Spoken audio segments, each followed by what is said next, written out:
former Union Minister and senior BJP leader Manoj Sinha to be new Lieutenant Governor of Jammu and Kashmir.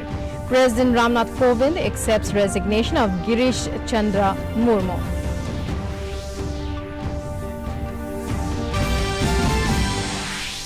RBI announces policy repo rate and reverse repo rate to be unchanged. RBI Governor Shaktikanta Das says accommodative stance of monetary policy to continue while ensuring inflation remains within target going forward.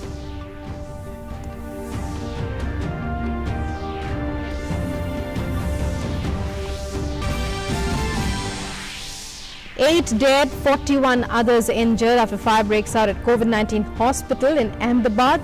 Police and forensic team probe into the reasons.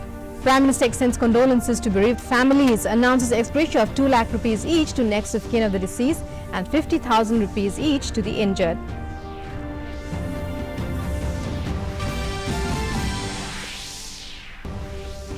Floodwaters inundate 2 new districts in Bihar. Total 16 districts affected with over 66 lakh population. 33 teams of NDRF and SDRF involved in rescue operations. Meanwhile, flood situation improves in Assam. Recovery rate improves further, reaches 67.62% with over 13,28,000 recoveries. Case fatality rate declines to 2.07%. Globally, cases crossed 1 crore 89 lakh mark with over 7 lakh fatalities. Hello and welcome to this edition of the news. I'm Rukma in our top story. President Ramnath Kovind has appointed BJP leader and former Minister of State for Telecom and Railways Manoj Sinha as the new Lieutenant Governor of Jammu and Kashmir. He will replace the outgoing LG Girish Chandra Murmu. Born on the 1st of July 1959 in Mohanpura of Ghazipur district of eastern UP, Sinha has been actively involved in working for the backward villages of eastern Uttar Pradesh. His political career began when he was elected president of Banaras Hindu University Students' Union in 1982. He was elected to the Lok Sabha for the first time in 1996 and repeated the term in 1999. Sinha has been a member of the BJP National Council from 1989 to 1996. The President has appointed Manoj Sinha to be the Lieutenant Governor of Jammu and Kashmir with effect from the date he assumes charge of his office. Congratulating Sinha, Union Information and Broadcasting Minister Prakash Javadekar tweeted, I quote, "Congratulations to Shri Manoj Sinha for being appointed the new Lieutenant Governor of Jammu and Kashmir."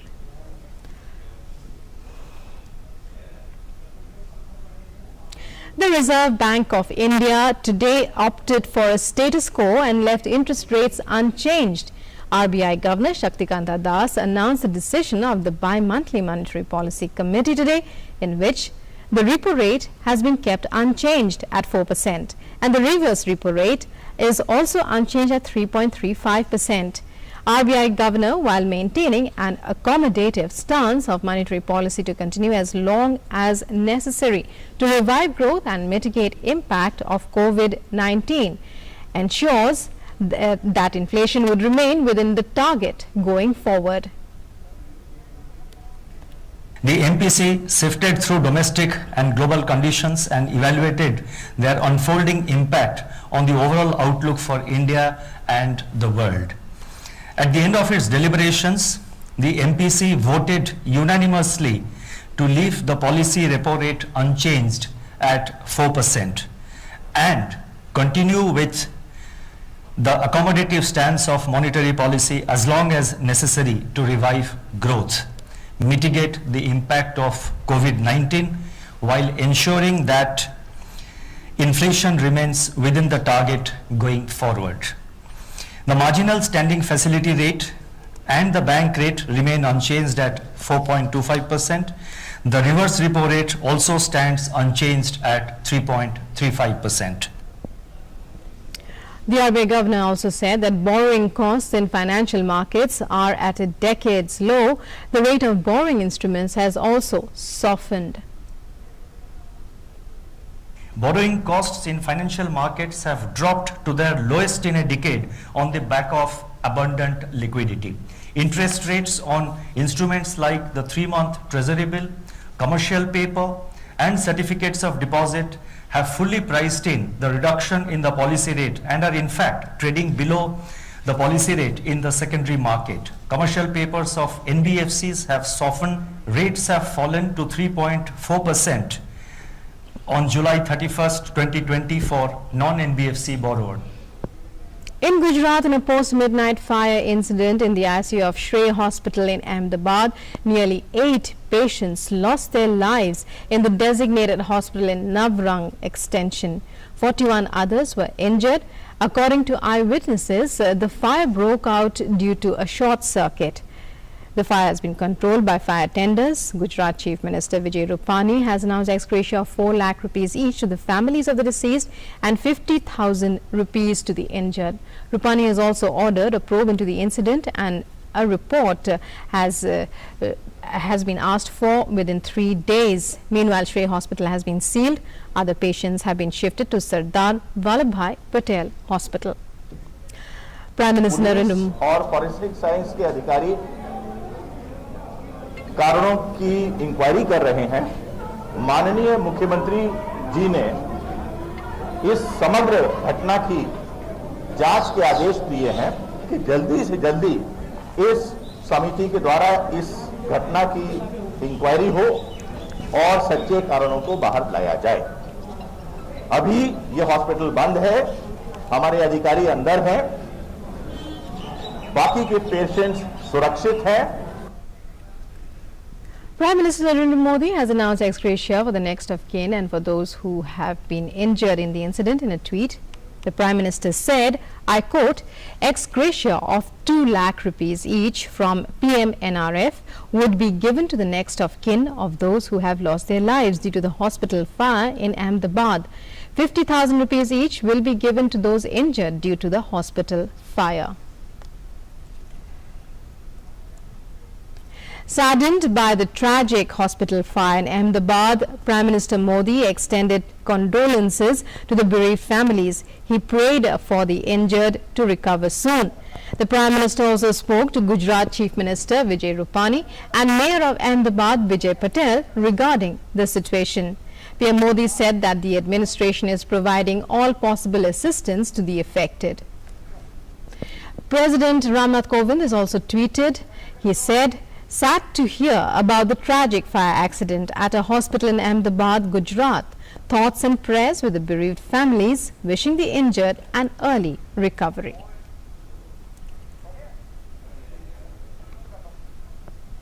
Vice President Venkaiah Naidu expressed grief at the loss of lives in Ahmedabad fire incident. He tweeted, deeply pained by the loss of lives in a fire accident in a hospital at Ahmedabad in Gujarat, my heartfelt condolences to the bereaved families. I pray for the speedy recovery of the injured.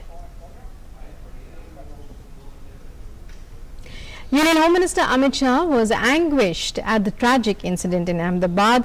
He expressed his anguish in a tweet and said, I quote, deeply anguished by the loss of lives due to the tragic fire accident at a hospital in Ahmedabad. My condolences and thoughts are with the affected families in this hour of grief, praying for the speedy recovery of those injured. And let's take a look now at the impact of novel coronavirus in India. According to latest figures by the Ministry of Health and Family Welfare, in India the total recoveries have reached 13,28,336, pushing the rate of recovery to 67.62%.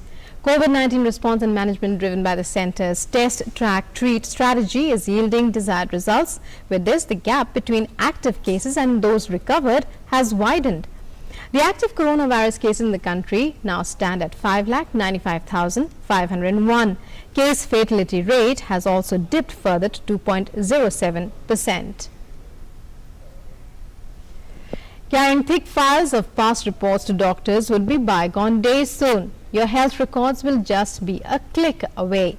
The government is planning to implement the National Digital Health Mission. The mission is being seen as a complete digital health ecosystem with personal health IDs for every citizen, digitization of health records as well as a registry of doctors and health facilities across the country. Importantly, privacy of the patient will be safeguarded while registration will be completely a personal choice. Additional CEO of the National Health Authority, Dr. Praveen Gedam, tells us more.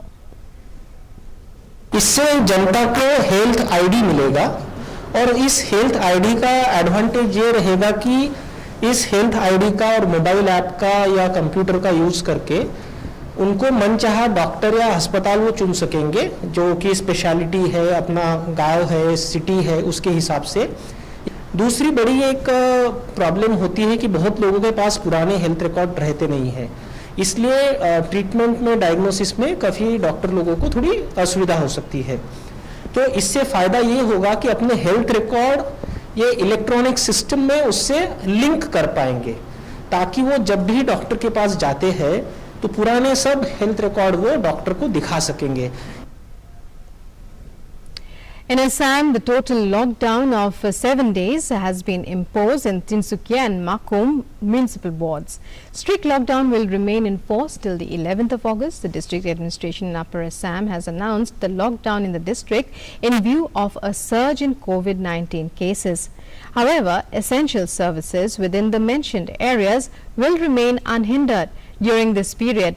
Meanwhile, Tinsukia District Administration has directed that rapid antigen tests for detection of COVID-19 will be carried out. The test is mandatory for all shopkeepers, employees and delivery persons to open their shops and other permitted establishments in all marketplaces.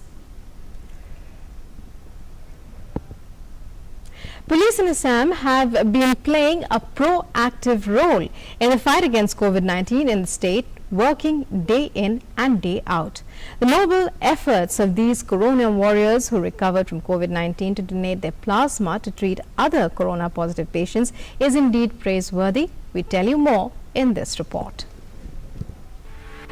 A clarion call for plasma donation and the response is immediate. A close look at the tweets of the Assam Health Minister Himanta Biswa Sarma in the last few days, and one can understand the magnitude of the infection that has gripped Assam over the last fortnight. The tweets thank all those who have volunteered to come forward to donate plasma in the last few days. The response has been tremendous. Leading from the front has been the uniformed men of the state police. This crucial support was acknowledged by the police department in a solemn ceremony. We had mooted the idea about donation of plasma. Accordingly, we have made an arrangement for a camp. It is also encouraging other forces now, including the Indian Army based out of Assam. So we are very glad that we are doing such a thing that is going to save human lives. On its part, the police department has continued to create a unique support system for the uniformed men. Leading from the front is the Director General of Police himself, Bhaskar Jyoti Mahanta. Personal phone calls to the next of the kith and kin of the affected personnel. Proper quarantine facilities, ensuring proper medication and keeping the force motivated has been his mission in the last few months. We have set up a system in the police headquarters as well as in the districts, wherein the help desk, we have trained them ourselves. Various help desks would call up each and every patient, a police patient in their COVID care center, hospitals and things, twice a day, and then ask them about their welfare, how they are feeling. If they are facing any health issues, then immediately we bring it to the notice of the doctor. We have arranged different kind of medications, and also their families are being contacted on a daily basis. From more than 1,000 infections on a single day for almost 10 days in a stretch, it came down to just about 200 odd cases in the last few days. Much of the critical cases of recoveries have been attributed to plasma donations. The noble attempt of the police personnel to donate their plasma can be seen as a crucial support to the healthcare delivery system in the fight against COVID-19, which is definitely stretched in these challenging times. Keeping themselves motivated, these corona warriors continue to battle it out with their normal duties and serve the people of the state which is indeed an inspiration to others. In Guwahati, with camera person Rubul, this is Dweena for DD News. And let's now take a look at global updates on COVID-19. Globally, over 1,89,83,000 people are currently infected with the virus. COVID-19 has claimed the lives of over 7,11,000 people worldwide. The total recoveries worldwide are more than 1,21 lakh. The United States and Brazil remain the worst affected in terms of infections and fatalities. Starting with the US, the country has been the worst hit by the pandemic, with more than 49,73,000 cases and over 1,61,000 fatalities. This followed by Brazil, which has registered over 28,62,000 cases of COVID-19 and over 97,000 deaths. Looking at the death toll worldwide, the US and Brazil are followed by Mexico with over 48,000 fatalities and the UK with over 46,300 fatalities. Today marks the first death anniversary of much-loved senior BJP leader and former External Affairs Minister Sushma Swaraj. Remembering Sushma Swaraj, Prime Minister Narendra Modi tweeted, and I quote, "Remembering Sushma ji on her first Punya Tithi, her untimely and unfortunate demise has left many saddened. She served India selflessly and was an articulate voice for India at the world stage." Here's what Prime Minister Modi had spoken last year at a prayer meet in her memory.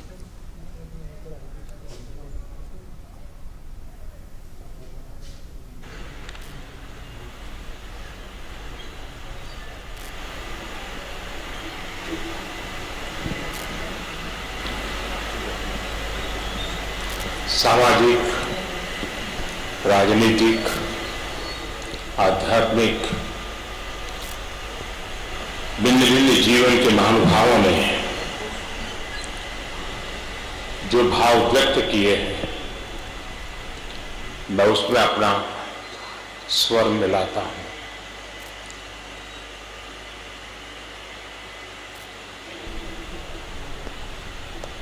Sushma ji के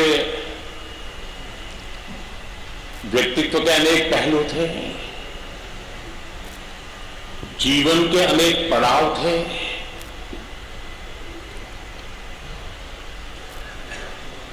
और हम Bharatiya Janata party के कार्यकर्ता के रूप में एक अनन्य निकट साथी के रूप में काम करते करते अनगिनत अनुभवों, घटनाओं, उसके हम जीवन साक्षी हैं।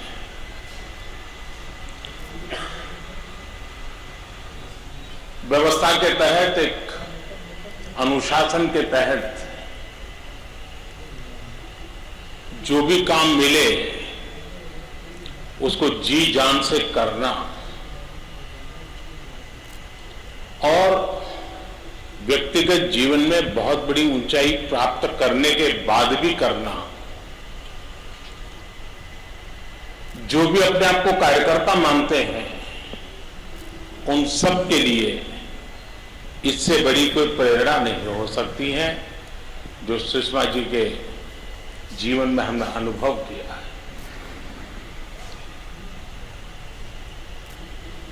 इस बार जब उन्होंने लोकसभा चुनाव न लड़ने का फैसला किया, एक बार पहले भी ऐसा फैसला किया था,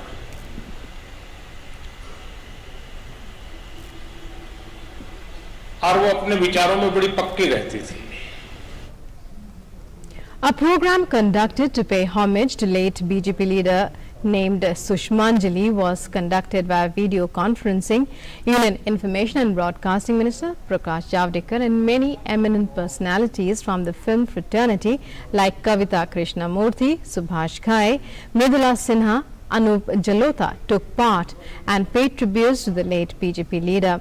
Swaraj will always be remembered as someone who held a high-profile portfolio but stayed connected with the common man. Remembering her, Union INB Minister Prakash Javadekar said that Sushma Swaraj will always be remembered for being a prolific orator and a people's minister. Javadekar also said that she will continue to be an inspiration for him. हमारे 40 साल की सहयोगी थी। 1980 में जब वो party में आई, तब हम युवा मोर्चा का काम करते थे, तो भाषा ग्रहण का उनको एक विशेष अंग था। तो ये आयाम भी उनके जीवन में था। प्रखर वक्ता थी ही, लोकसभा में हो, राज्यसभा में हो, और पब्लिक मीटिंग्स में हो, उनके भाषण के लिए लोग आतुर रहते थे, सुनते थे। अगर न बुलाते तो भी हम सुनने के लिए आ ही जाते। और वो सूचना प्रसारण मंत्री रही, फिल्म को उद्योग का दर्जा दिया, तो मेरे लिए तो वो आज भी मेरी गाइड है और हमेशा बनी रहेगी। इतना ही मैं कहूंगा, और मेरी भावभीनी आज सुषमांजलि। Railway Minister Piyush Goyal also paid tributes to the eminent personality. In a tweet, he said, I quote, "Today it has been a year since Sushma Swaraj left us, but memories of her affection and simple nature are with us even today." Sushma Swaraj's demise has left a major void in Indian politics which can never be compensated. Tributes on her first death anniversary. The Supreme Court has adjourned the review petition filed by businessman Vijay Mallya on August 20th. The documents of Vijay Mallya have not been found in the file of this case in the court, due to which the hearing has been postponed. Mallya has sought a review of its 2017 order holding him guilty of contempt of court for transferring $40 million to his family.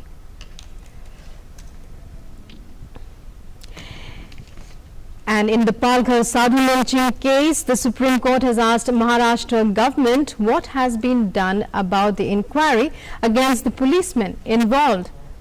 The Apex Court has also sought a copy of the charge sheets filed in the case. Solicitor General told the court media reports suggest that the charge sheets are more than 10,000 pages. Whether there is any policeman involved in the offence or was there dereliction of duty calling for disciplinary action, that has to be considered. Maharashtra government has informed the Supreme Court that 2 charge sheets have been filed and a 3rd charge sheet to be filed by Monday. The 3rd charge sheet related to attack on policemen when they went to arrest the accused. Next hearing will take place after 3 weeks.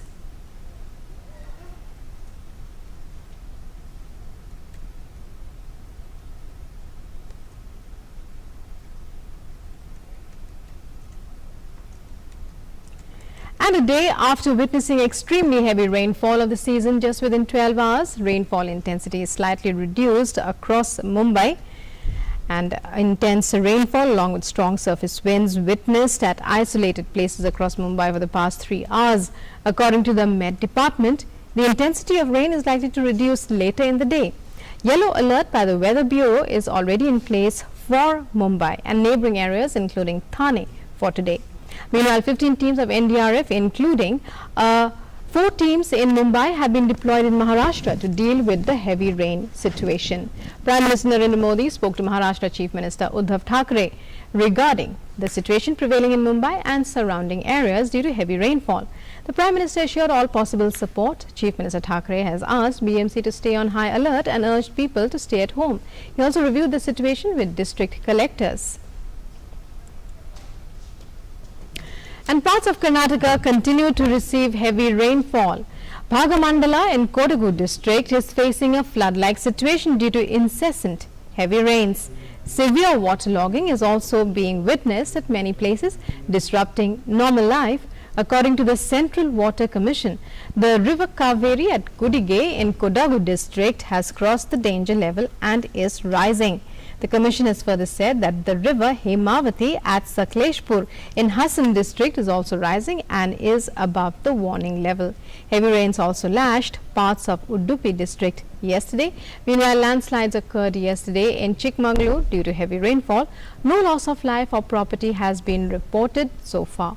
Overall, the IMD has predicted isolated heavy to very heavy showers likely over south interior and coastal Karnataka in the next 4 to 5 days. It further added that isolated extremely heavy falls likely over coastal Karnataka on 8th and 9th August. And in Bihar, the flood situation continues to worsen, with the waters from overflowing rivers, mostly those originating in Nepal, entering in 2 new districts and more areas of existing ones. Saharsa and Madhepura are the new entries into the list of flooded districts, taking the total number of affected districts to 16. Darbhanga and Muzaffarpur are the worst hit districts, claiming almost half of the total flood affected population in the state presently. Over 66,06,000 people across 1165 panchayats have been hit by floods. A total of 33 teams of NDRF and SDRF are involved in rescue operations, as part of which 4,81,000 have been evacuated from the troubled areas so far. Bihar Chief Minister Nitish Kumar conducted an aerial survey of the affected areas yesterday. Meanwhile, in Assam, the flood scenario has substantially improved. The river Brahmaputra is flowing above the danger mark at only 2 locations in the state. One is in Jorhat district of eastern Assam. The other is in Dhubri in western Assam bordering Bangladesh. Jia Bhorali in Sonitpur district and Kopili in Nagaon district are both flowing above the danger levels. But the good news is that the rivers and tributaries in the state are now showing a falling trend in water levels. Over 1,43,000 people in 270 villages across 15 districts in the state still remain affected, and 3,105 are still taking shelter in 21 relief camps opened up by respective district administration. Over 21,476 hectares of crop area still remain submerged. The IMD has predicted heavy to very heavy rains at isolated places in the state till the 8th of August.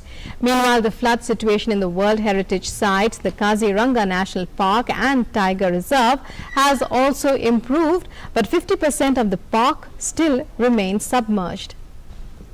And as we were telling you, water levels are receding in Assam. Over 1,43,000 people are still reeling under the deluge across 15 districts. Goalpara district remains the worst hit, followed by Morigaon and Bongaigaon. The Brahmaputra is flowing above the danger mark in Dhubri and Nimatighat. In Jorhat, erosion witnessed at different places of Udalguri and Sonitpur districts. The IMD has predicted heavy to very heavy rains at isolated places in the state till the 8th of August. And with that, it's a wrap on this edition of the news. News and updates continue on DD News and DD India. Coming up next, Doctor Speak. Stay tuned. Namaskar.